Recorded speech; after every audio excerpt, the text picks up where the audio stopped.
So prayer is one thing that nobody taught any Nigeria.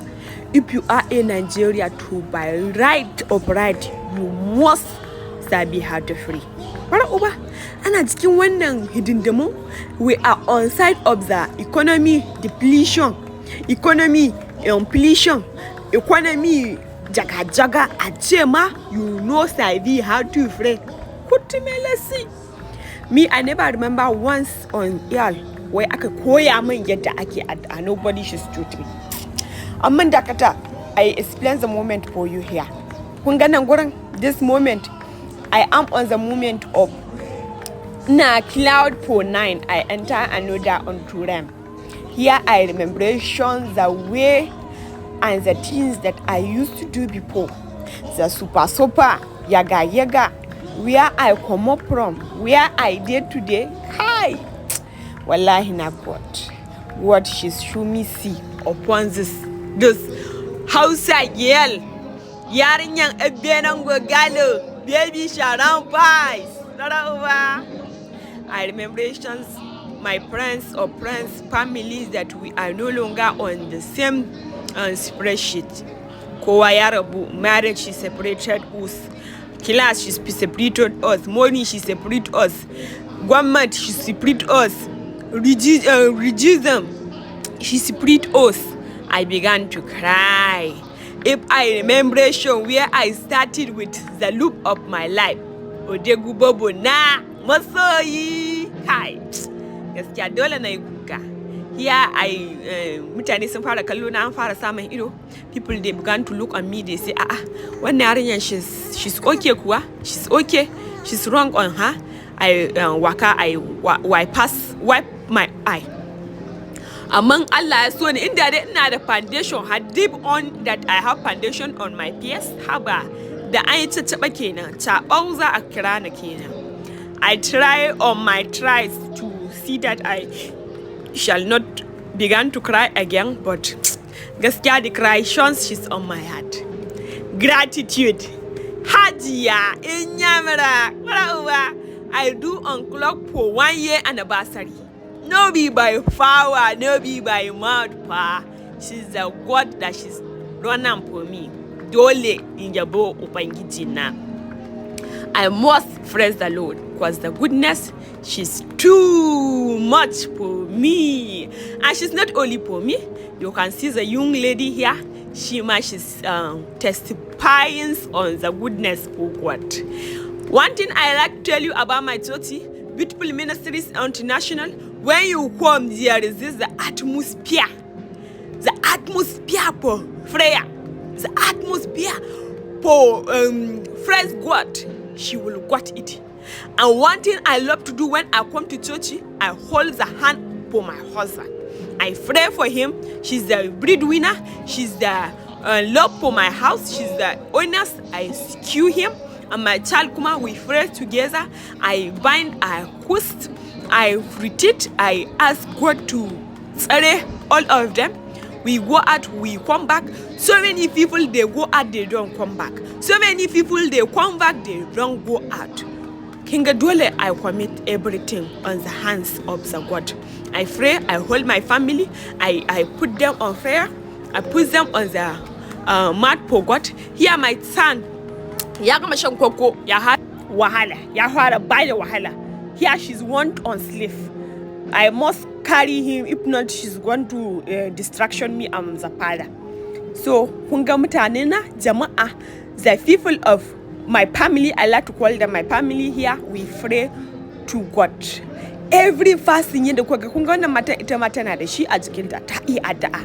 Barzau kenan kowa dai na yayyaba. Every person she's call on the name for the Lord. If you are here, both children, she's not exempted. Kaga wace yarinya ita, every person at this moment kuma I say what any desires of us that she's not able, please grantation it for us. Wannan yarinyar ta dade tana roƙon Allah. She have said she's asking God for something. God, please answer the desire of that Nigeria. Wanda ma yake bayana kowa dai nan.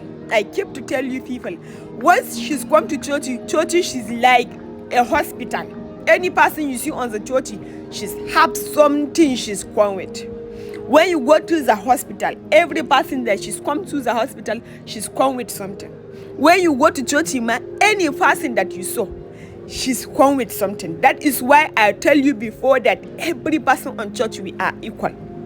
Big, small, black, white, yellow, rich, poor. You got, call me there, you are man, you are woman. All of us, we carry one wahala will come. Balantanama atema, you are in Nigeria. We carry by way wahala eba. Wahalolo, wahala loli, wahalos. We carry it, we come. You so much, the spirit she's moved.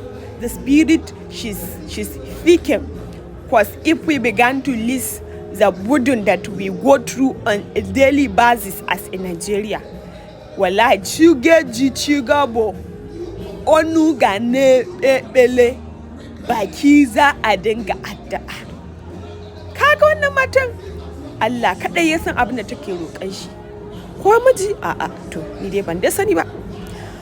God, I say it that you shall answer the desire, the heart of the desires for every person. Wannan yarinya ma bewa Allah. Come take a look at Allah. She's asked God for what? As small as she is, to show you that Koma, you are small, you are all. Like I told you before, every person she's come with petitions to the altar of God. You are sit down, you are sat off. Every person she's say something at the moment. If you are a person, you come on my church, you know Savi how to pray, how bad. But look at Zaka by that. Within a small of time, you go study how to pray. Because when you they see ample eyes, and you are clap for hand, you are open for hand, you are open mouth, you are closed mouth, you are open eye, you are closed eyes. Anyhow. The most important thing is you shall begin to learn how to pray. Step by step, baby. Whether you are a drummer, you will work on the alignment for God. Roƙon Allah nake ma ya roƙan shi nake cewa the pray that I pray unto God that each step at a time. Wannan mutana wa baki kenan addu'a ake yi kowa dai na ta yi. And then wannan milikin ba ya rabi a hankali a to you will do it a hankali. The regime of Yoruba a hankali. Allah dai zai kyautata mu ya kaukace mamu.